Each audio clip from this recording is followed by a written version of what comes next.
In the 1970s, the Democratic Party made a conscious decision to abandon the working class. Now they are reaping what they have sown.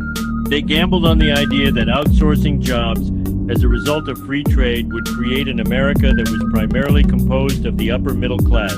This was not a mistake. It was a deliberate strategy.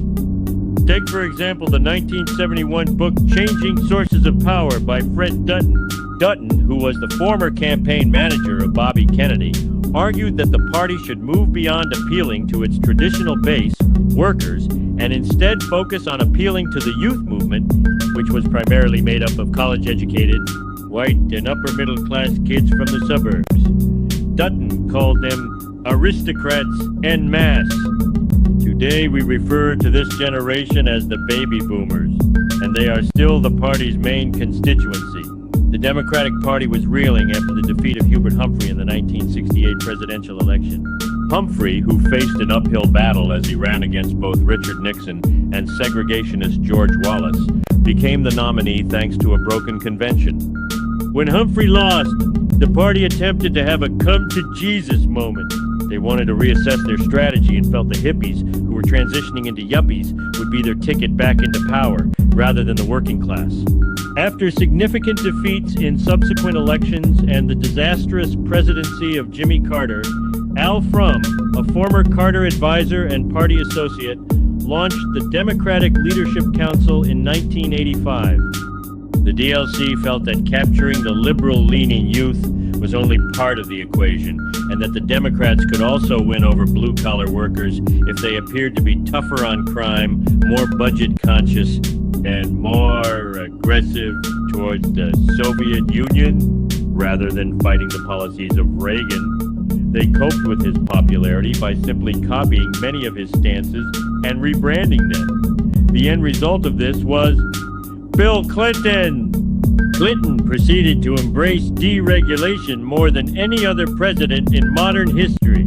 Clinton presided over NAFTA, the 1996 Telecommunications Act, and the Gramm-Leach-Bliley Act, which deregulated the banks. These policies not only resulted in a massive upward transfer of wealth in the 2008 financial crisis, they also resulted in a mass wave of factory closures. The Democrats assumed that most Americans would become part of the professional managerial class.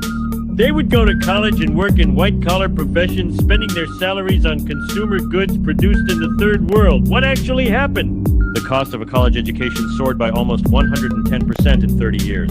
This led to millennials and Gen Z taking on massive loads of debt just to enter the job market.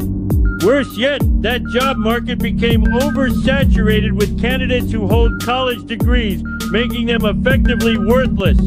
Since there is no alternative for most young people, those who cannot find a white-collar job end up working in the service sector or the gig economy. They don't have benefits, unions, or pensions. In other words, free trade and deregulation didn't move the working class upward, it just took their good jobs away!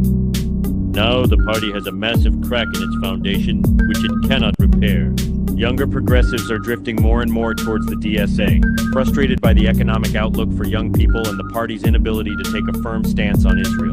The cowardly establishment commentators and party leaders pathetically try to shame young people into submission, but do so to no avail. Centrist Democrats continue to lose general elections to Republicans and primaries to the DSA. The party is dying before our eyes, and they have nobody to blame but themselves.